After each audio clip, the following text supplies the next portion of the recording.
para que os irmãos comigo confiram o texto e venhamos a tirar dele bastante ensinamento para as nossas vidas.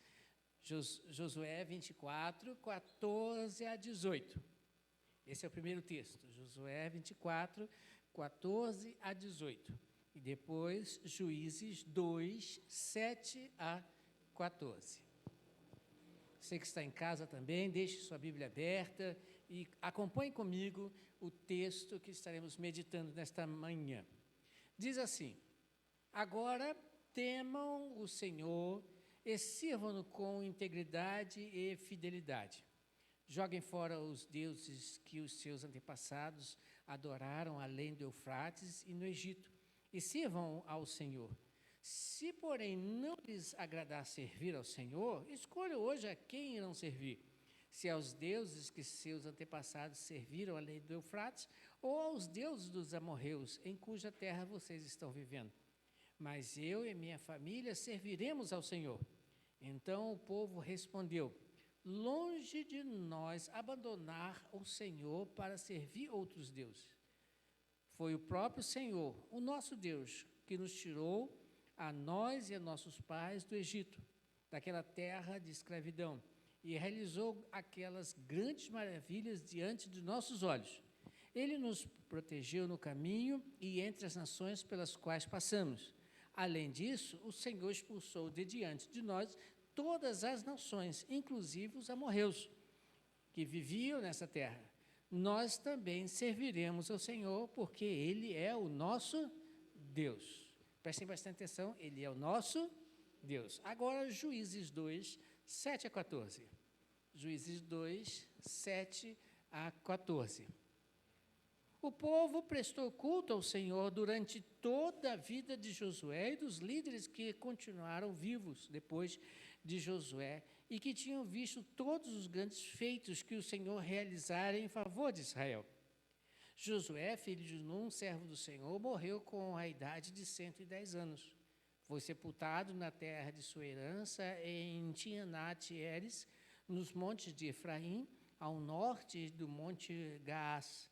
Depois que toda aquela geração foi reunida aos seus antepassados, surgiu uma nova geração que não conhecia o Senhor e o que ele havia feito por Israel. Então os israelitas fizeram o que o Senhor reprova e prestaram culto aos Balaíns, adoraram o Senhor, o Deus dos seus antepassados, abandonaram o Senhor e o Deus dos seus antepassados que os havia tirado do Egito. E seguiram e adoraram vários deuses dos povos ao seu redor, provocando a ira do Senhor. Abandonaram o Senhor e prestaram culto a Baal e aos postes sagrados. A ira do Senhor se acendeu contra Israel, e ele os entregou nas mãos dos invasores que os saquearam. Ele os entregou aos inimigos ao seu redor, aos quais já não conseguiam resistir. Os irmãos acompanharam com bastante atenção esses dois textos.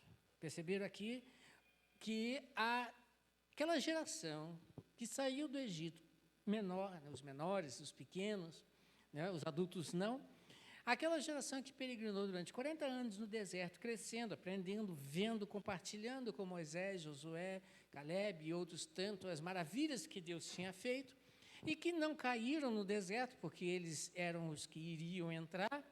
Eles, então, entrando na terra prometida, num certo momento, Josué faz uma declaração interessante.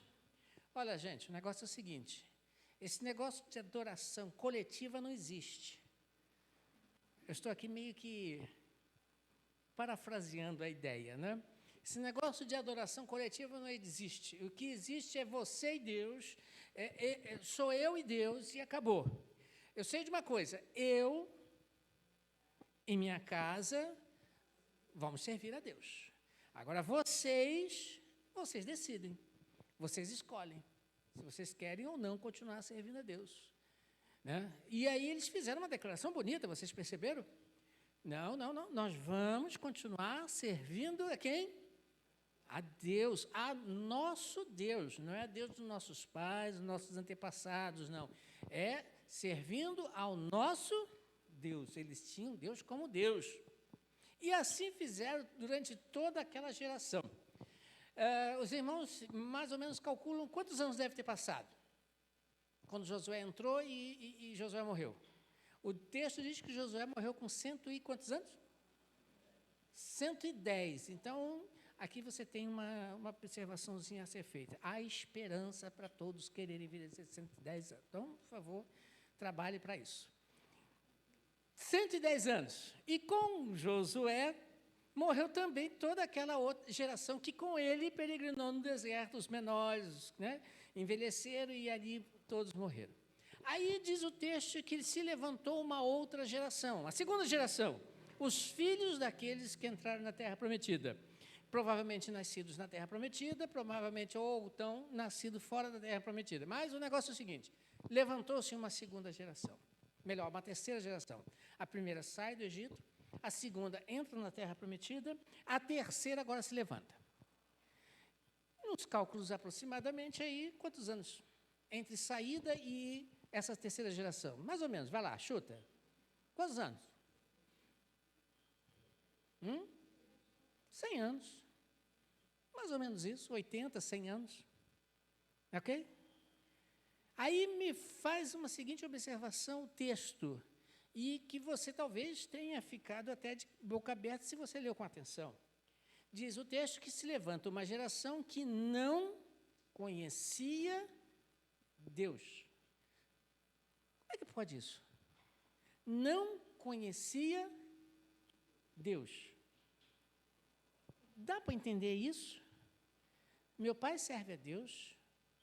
Eu, desde pequeno, vejo isso, minha mãe, trabalhando na igreja, eu via, né, meu pai trabalhando com serviço de som no carro dele, chamando as pessoas para irem ao trabalho de sede de conferências que ia ser realizado na igreja. Lá eu ia junto, bisbilhoteiro, né, eu ia junto com ele no carro. Lembra disso?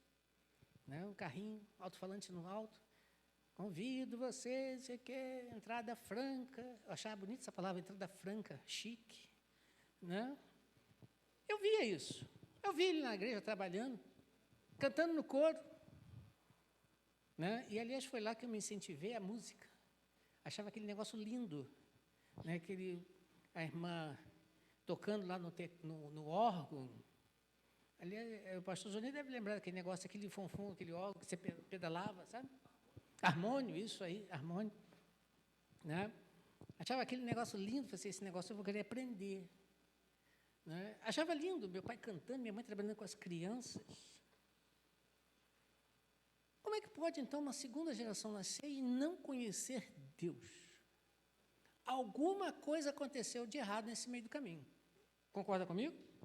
Alguma coisa aconteceu errado aí nesse negócio. Alguma coisa aconteceu. O que poderia ter acontecido? Os irmãos já pararam para pensar? O que poderia ter acontecido? Por que levanta-se uma segunda geração que não teme a Deus? Por quê? O que aconteceu?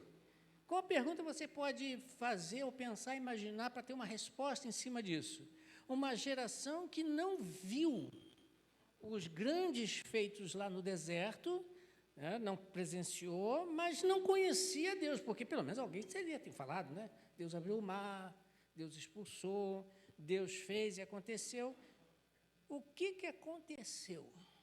É a pergunta primeira. O que aconteceu? E veja, olha só, seja qual for o que você esteja pensando, seja o que foi que eles fizeram ou deixaram de fazer, trouxe consequência para quem? Aquela geração, segunda. A primeira saiu do deserto, do Egito, a segunda entrou na Terra Prometida, a terceira não conhecia Deus. O que essa segunda geração aqui? Vamos pensar. O que eles deixaram para os seus filhos? O que eles deixaram? Se você leu comigo com atenção, deixaram para os seus filhos a ira de Deus. Você viu isso em Juízes? Lá no último capítulo, no último versículo 14 que a gente leu, a ira do Senhor se acendeu sobre Israel. E ele, Deus, os entregou nas mãos dos invasores. E ele, Deus, permitiu que os invasores os saqueassem. Ele, Deus, entregou o povo de Israel aos seus inimigos que estavam ao redor,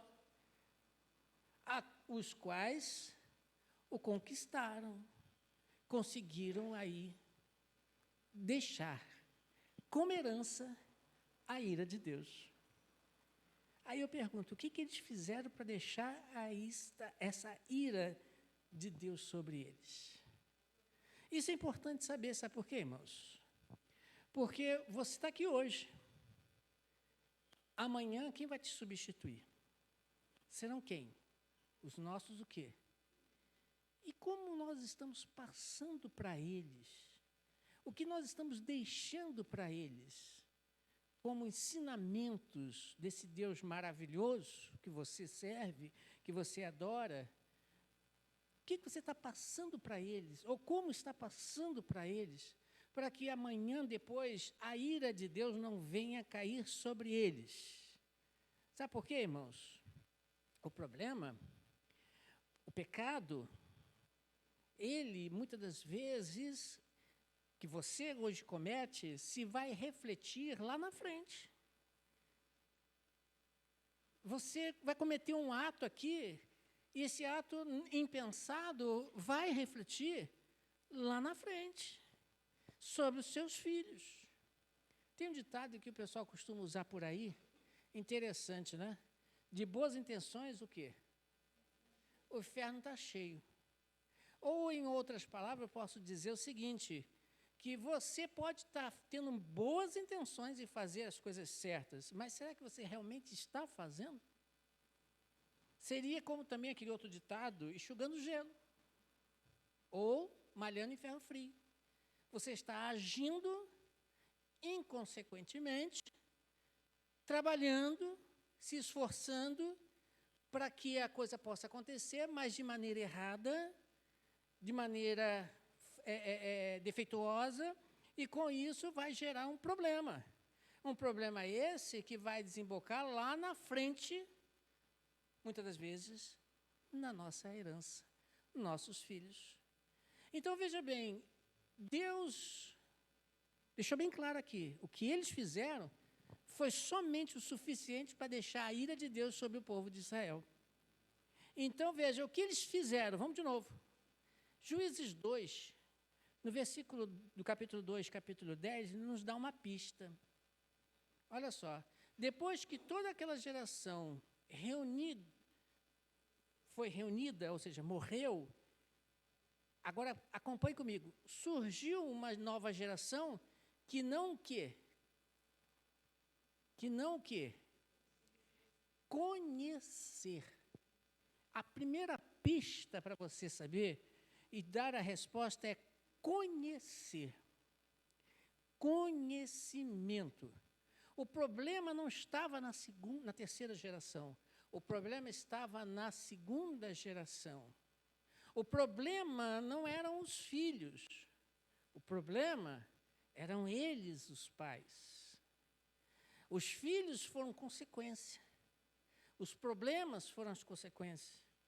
A ira caiu lá na frente, porque os pais, inicialmente, agiram de maneira inconsequente, mesmo conhecendo Deus, sabendo que Deus era Deus deles. Então, vamos nos aprofundar um pouquinho mais.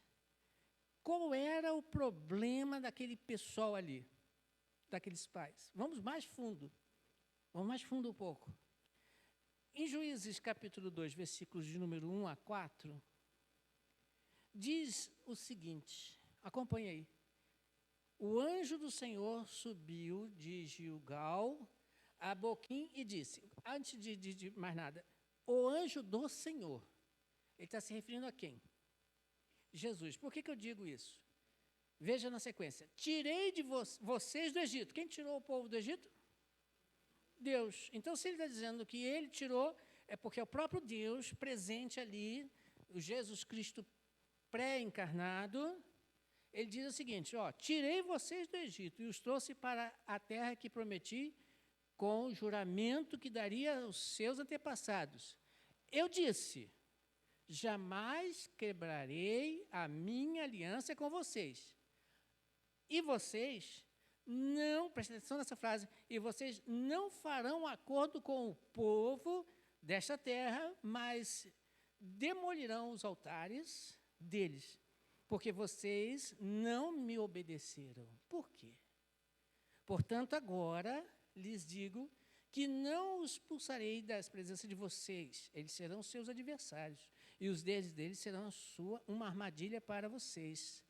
Quando o anjo do Senhor acabou de falar, e todos os israelitas, o povo todo, fez o quê?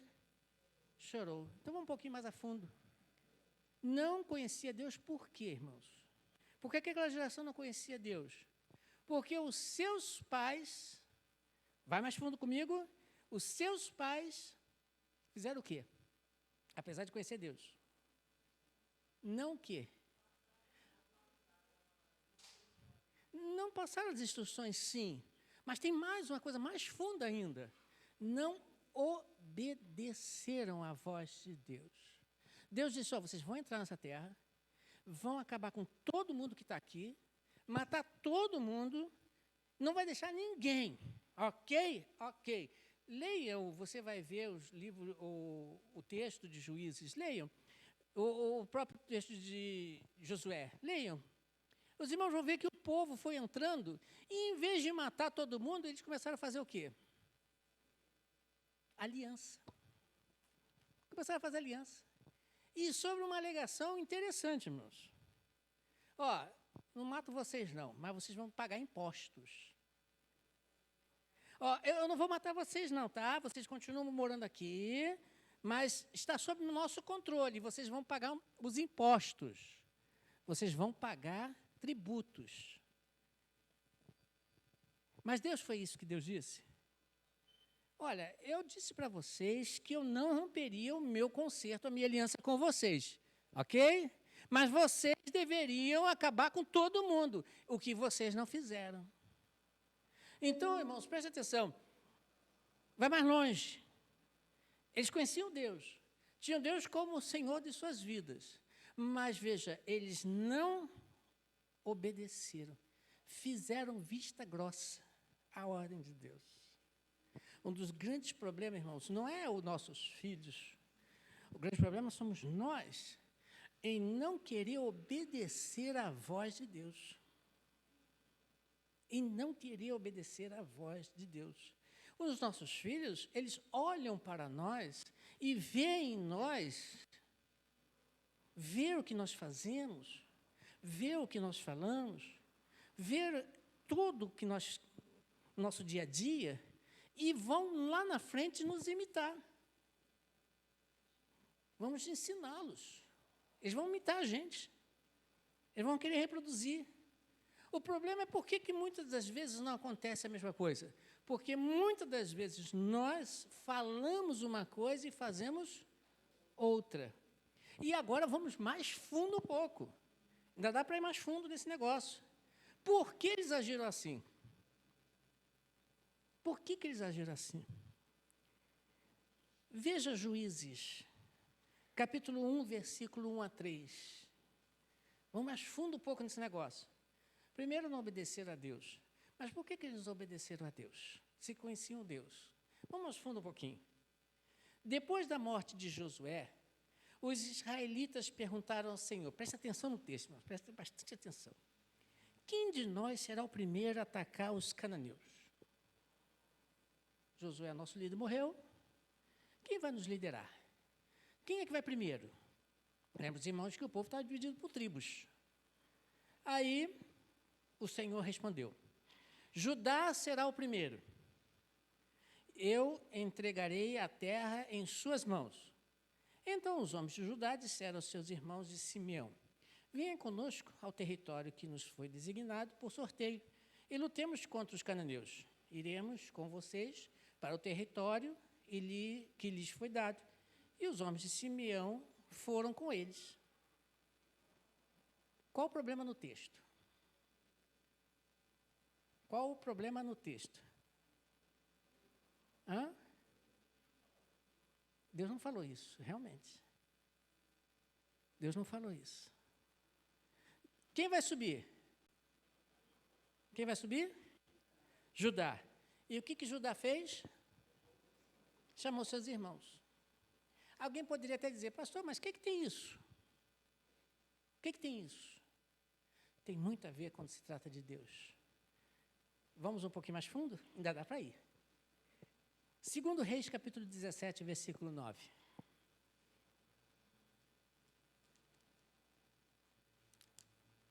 Segundo Reis 17, 9. Os israelitas praticaram o mal secretamente contra o Senhor, o seu Deus. Vou repetir. Os israelitas praticaram o mal secretamente contra o Senhor, seu Deus. Desde torres de sentinela até cidades fortificadas. Eles mesmos construíram altares idólatras em todas as suas cidades. O que me chamou a atenção nesse versículo está exatamente aí. Os israelitas praticaram o mal secretamente contra Deus. Sabe aquele negócio que você ouve, você entende, você sabe, mas não é aquilo que você quer fazer? Já viu esse negócio alguma vez? Isso se chama máscara. Isso se chama máscara. O que é máscara, irmãos? Máscara. Definição de máscara é o seguinte: máscaras são aquilo que você usa numa sociedade interessante, num contexto social, no qual o sujeito se coloca numa condição de impedimento de expressar sua verdadeira essência.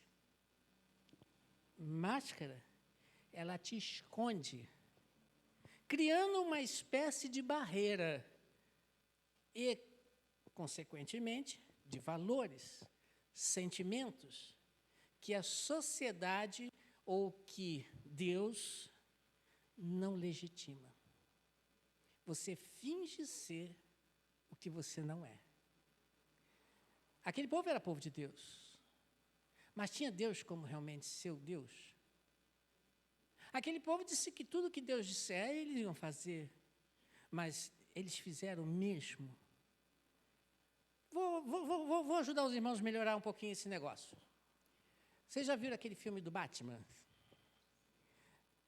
Já viram aquele filme do Homem-Aranha? Já viram o filme do Lanterna Verde? Já viram o filme, não, desenho, né? Também, né? Vocês já viram o filme do Capitão América? Vocês já viram os mais antigos aí, o filme do Zorro? Vocês já viram o filme do Homem de Ferro? O que eles têm de comum? O que eles têm de comum? Máscaras. Máscaras. Por que eles usam máscaras? Aí alguém pode, para não ser reconhecido, não é isso que o pessoal costuma dizer? Está certo, não está errado, não, para ser reconhecido. Todos eles, irmãos, por incrível que pareça, se você olhar no passado da história deles criada pelo autor, todos eles têm alguma coisa ali em comum. Aquele camarada chamado Batman viu os pais sendo assassinados, um trauma de infância. O Zorro, mais antigo, foi um camarada que foi para a Europa, se não me falha a memória, da França, estudou lá e voltou para o seu país de origem e começou a combater um problema da questão da desigualdade e contra os pobres. O Lanterna Verde, o Homem-Aranha, todos eles tiveram uma infância problemática. Todos eles tiveram uma infância traumática. Todos eles tiveram. Pode observar na história. Todos eles tiveram um problema na sua infância. E o que eles fizeram? Eles passaram a usar, segundo o filme, os elaboradores do negócio, máscaras para esconder a sua real intenção de vida. Todos eles eram bobos, fracos, covardes, né, medrosos, vamos dizer assim, no dia a dia. Né? No dia a dia, todo mundo medroso. No dia a dia, todo mundo, nem normal diria, mas tinha alguma coisa de diferente. Todos eles. Né? Mas, quando colocavam a máscara, viravam e botavam aquilo que eles queriam e pensavam para fora. As máscaras não nos deixam mostrar quem nós somos de fato. As máscaras não nos permitem ser felizes. Porque qual deles eram felizes? Nenhum deles são felizes. Nenhum deles. Sozinhos. Abandonados. Nenhum deles são felizes. As máscaras não nos permitem chegar até Deus. Não nos permite chegar até Deus. Aquele povo de Israel, secretamente no seu coração, faziam coisas desagradáveis a Deus. Secretamente no seu coração, eles diziam aqui na boca uma coisa, mas faziam outra. Essas pessoas viveram uma vida de máscaras para os seus filhos. Eles viveram uma vida de máscara. O Senhor, nosso Deus, não me desampara. Eu ensino isso, inclusive, na EBD. O Senhor, meu Deus, Ele é sempre comigo. Mas lá dentro de casa, lá dentro, quando você está sozinho com seus filhos, será que Ele está vendo esta fé que você diz viver? Ou você, quando na primeira crise, mostra para o seu filho que você não tem essa fé assim?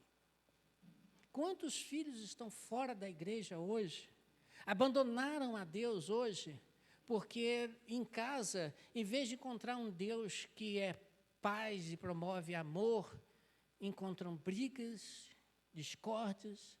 Quantas vezes nossos filhos veem os pais falando que Deus não nos desampara se nós formos fiéis a Ele sempre, e na hora do vamos ver, começamos a reclamar que Deus está deixando acontecer isso ou aquilo, e que não entrega o seu dízimo porque vai faltar, e outras coisas mais do tipo essa.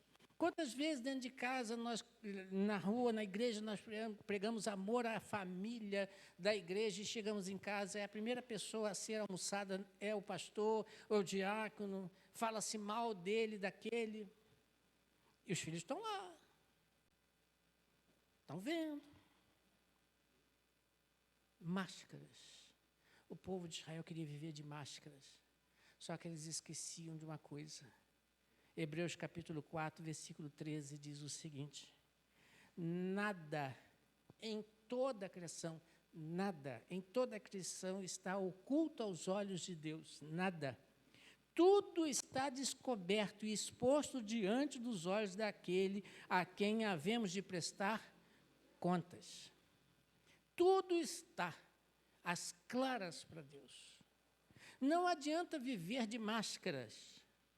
Quem vai sofrer serão os nossos filhos. A ira vai cair sobre eles. Não porque eles estão pagando o pecado dos pais, que até porque isso existe, mas porque você levou os filhos a isso. Não é Deus, com raiva, ou por irado estar, porque você errou, vai descontar nos seus... Não, é causa e efeito. É causa e efeito. Você plantou. É consequência. Você plantou. Agora quem vai colher é o outro. Vai colher o quê? Então, quando Josué diz, eu e minha casa serviremos ao Senhor, o que aconteceu com os filhos de Josué? O que aconteceu com aquela geração? Percebe? Alguma coisa aconteceu. E esse alguma coisa a gente viu claramente. Os filhos de Israel pecaram secretamente. Fizeram em oculto, no seu coração, aquilo que desagrava a Deus. E aí eles poderiam ter pensado o seguinte, igual o salmista Davi diz no Salmo 32, versículo 3 a 5. Enquanto eu, diz ele, escondi os meus pecados, o meu corpo definhava de tanto gemer, pois de dia e de noite a tua mão pesava sobre mim. Minha força foi se esgotando como em tempo de seca. Então, diz ele, reconheci diante de ti o meu pecado e não encobri as minhas culpas. Eu disse, confessarei as minhas transgressões ao Senhor, e tu perdoaste a culpa do meu pecado. É mais fácil ser transparente voluntariamente com Deus ou para Deus, porque se você agir assim, Deus vai perdoar e então você vai passar para os seus filhos bons ensinamentos. Então, a primeira coisa, não viva a hipocrisia da religiosidade. Não viva a falsidade da religiosidade. Viva a verdade. Faça o que Deus quer. E, para concluir, por que eles erraram também? Josué, capítulo 23, versículo 7, tem uma história interessante. Diz assim, não se associem com as nações, Deus dizendo, não se associem com as nações que restam no meio de vocês. Não invoquem o nome dos seus deuses, nem jurem por eles. Não lhes prestem culto, nem se incline perante eles. Agora, versículo 12 e 13 do mesmo capítulo. Se todavia vocês se afastarem e se aliarem aos sobreviventes das nações que restam no meio de vocês, e se casarem com eles, e se associarem com eles, estejam certos de que o Senhor, o seu Deus, já não expulsará essas nações de diante de vocês. Ao contrário, elas se tornarão armadilhas e laços para vocês, chicotes em suas costas e espinho em seus olhos, até que vocês desapareçam desta boa terra que o Senhor, seu Deus, deu a vocês. Ou seja, não faça aliança em hipótese alguma com o mal. Não façam, em hipótese alguma, acordos com o mal, com o pecado. Não faça. Porque mesmo que pareça tranquilo, mesmo que não tenha aparentemente nada a ver, aquilo será para você e seus descendentes um grande desastre. Um grande desastre. E foi o que eles fizeram. Fizeram aliança. Foi o que eles fizeram. E uma coisa interessante no texto, irmãos, não sei se vocês que já leram prestaram bastante atenção, de um exemplo. O pecado da capa de Acã. Você já leu esse texto? Antigamente, muita gente fala assim, alguém está em pecado em nossa igreja, vamos orar porque... Aí citava esse texto de pecado de Acã, né? Tudo bem. Alguém está em pecado aqui? Não precisa levantar a mão, não. Eu sou sincero e digo, eu também estou. Todos nós estamos. Não é por aí, não é esse caminho, não. Não é esse caminho, não. Quer ver? Acompanhe comigo no capítulo 7, depois você lê com calma em casa. Acompanhe comigo no capítulo 7, eu vou destacar só alguns versículos. Está dito lá sobre o pecado de Acã. Vamos, para quem nunca leu, eu vou contar a história rapidamente. Josué ia invadindo a terra, né, conquistando a terra, tinha uma cidadezinha, um povo chamado Ai. Cidadezinha pequena, coisa tranquila, fácil de se conquistar. Tanto que ele manda 3.000 homens somente. Isso vai ser mole. Vamos conquistar essa cidade tranquilo. Só que a coisa ficou feia para o lado deles. Morreu 38 pessoas, saíram correndo desesperados. Perderam. Aí, Josué se põe a lamentar com Deus. É interessante o lamento de Josué. Senhor, por que o Senhor nos trouxe do Egito? Senhor, por que o Senhor nos colocou aqui para morrer? Senhor, o que vão falar de nós? Senhor, ele começou a reclamar com quem? Mas reclamar de modo por quê ou para quê? É interessante, Josué começa a reclamar com Deus como se Deus fosse o culpado. Aí Josué ouve de Deus, como é que é, Josué? Não estou entendendo. Está reclamando o quê? Está falando o quê? Não estou entendendo, Josué. E aí Josué, acho que deu estalo na cabeça dele, né? E vejo o que ele diz no versículo 11. especificamente no versículo 11. Se você está com a Bíblia aberta, veja, confira. Josué 7:11. Quem pecou? Não é um ou dois, ou quem sabe um grupo. Quem pecou? O povo de Deus. Se fosse para dizer que foi um ou dois, um grupo, estaria específico aí. Igual o pecado de Datã, Coré e Abirão. Você lembra da história? É específico. É um grupo. Mas veja aqui, ele está dizendo aqui, Israel pecou. O povo pecou. O povo violou a aliança que lhes ordenei. Olha que coisa interessante. Não é um grupo, ou uma pessoa, ou um grupinho pequeno. Deus está dizendo assim, ó, todo mundo está errado. Gente, eu fiquei pensando, peraí, mas quem fez o erro foi todo o povo? Aí continua dizendo, eles o quê? Se apossaram de coisas consagradas. Eles o quê? Roubaram-nas. Eles o quê? Esconderam-as.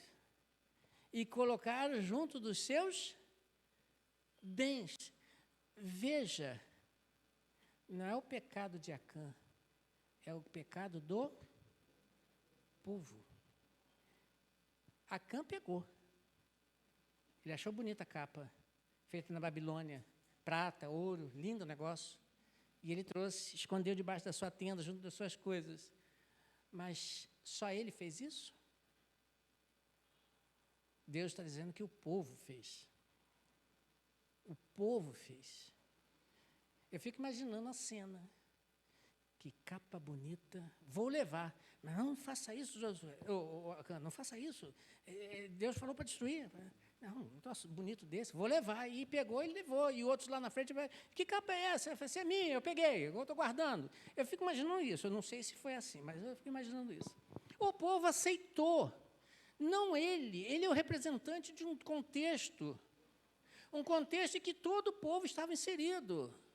O negócio, como nós já lemos, não era a capa em si. O problema não é a capa. O problema é que aquele povo ali estava fazendo aliança com o pecado. O povo estava fazendo aliança, harmonia com o mal. Não era um só, era o povo. E Paulo, escrevendo a 2 Coríntios, capítulo 6, versículo 15 a 18, diz o seguinte, que harmonia pode existir entre Cristo e Belial? Pode existir? O que há de comum entre os crentes e os descrentes? Que acordo há entre o templo de Deus e os ídolos? Pois somos santuários de Deus vivo. Como disse Deus, habitarei com eles e entre eles andarei. Serei o seu Deus e eles serão o meu povo. Portanto, diz, saiam do meio deles e separem-se, diz o Senhor. Não toquem coisas impuras e eu os receberei. E lhes serei pai e vocês serão meus filhos e filhas, diz o Senhor Todo-Poderoso. O problema, irmãos, é que hoje as nossas igrejas, o povo de Deus, está fazendo aliança com o pecado direto. Com o pecado direto. E, para ser mais específico, às vezes eu fico triste quando eu ouço falas, como, por exemplo, eu ouvi um dia atrás aí, né, não vou dizer quando, dizendo que os batistas caminham fácil com o mundo. Eu calei, fiquei quieto, meu Deus do céu. Que vergonha. Que vergonha. Mas por que isso? Porque as pessoas nas nossas igrejas estão se comportando como se no mundo tivessem. Vivendo uma vida de práticas que é do mundo, do pecado. Não estou dizendo do mundo coisas naturais, não. Né? Antigamente dizia que crente não podia ir para a praia, que era, né, no lugar do crente. Não é isso, não. Deus fez o mar para a gente. Né? Coisa linda, né? Não, não é isso não. São as práticas pecaminosas, induzindo, levando, incluindo coisas que são do mundo, práticas essas que fazem vergonha. E Deus não se deixa escarnecer. Não tem como, porque vejo Paulo dizendo assim, eu andarei no meio deles. Imagine você, Deus andando em nosso meio e você fazendo vergonha para Deus. Com as suas práticas, com o seu comportamento, com suas roupas, com suas palavras. Terrível isso. Aí depois vem uma geração que não conhece Deus, é lógico. Não tem como conhecer Deus. Fizeram aliança com o mundo, com o pecado, com as coisas que desagradam a Deus. Não tem como, mas dá como. Envergonhando o nome de Deus, só pode. E com isso vem a segunda geração, a terceira geração, a quarta geração, a quinta geração, e a ira de Deus vai caindo, claro. Por que vai caindo? Porque é o que estão sendo colhido, é o que vai ser colhido. Quem colhe vento, colhe o quê? É? Quem planta vento, aliás, quem planta vento, colhe o quê? Tempestade. Tempestade. Quantos pais choram pelos filhos? Claro, evidentemente, que a gente não pode mandar na vida deles, lógico, né, evidentemente. Né, e cada pai sabe do que fez e deixou de fazer. Mas, muitas das vezes, muitos pais choram pelos filhos porque simplesmente falaram uma coisa e viveram outra. Tinham máscaras. E os filhos nos veem através das máscaras. Né? É engraçado que criança, quando criança, não tem máscara. Né? Se criança não gostou da minha Marilene, vai dizer, assim, eu não gostei de você. Não é assim que faz? Não é assim que faz? Vai chegar para você e falar assim, você é gordo. Né? A criança faz isso. É sincero, não tem máscara. Mas ele vai criando máscaras. Por que ele vai criando máscaras? É até uma questão de sobrevivência. Mas isso lá fora. Com Deus não existe isso. Deus está dizendo, é pecado? É pecado. Não adianta você dizer que não é e cometer. Você está escondendo de quem? De Deus? Impossível. Vamos viver uma vida que realmente condiz com aquilo que nós achamos que cremos, pelo menos. Né? Deus maravilhoso. Vamos viver uma vida que Deus quer que vivamos. E não aquilo que você quer viver e não vive porque você está num contexto que lhe leva a isso. Não seja um mascarado na vida espiritual e nem na sociedade que você vive. Seja realmente você, filho de Deus, um soldado de Cristo, um embaixador do Rei, para a honra e glória do nosso Deus. Amém? Vamos orar?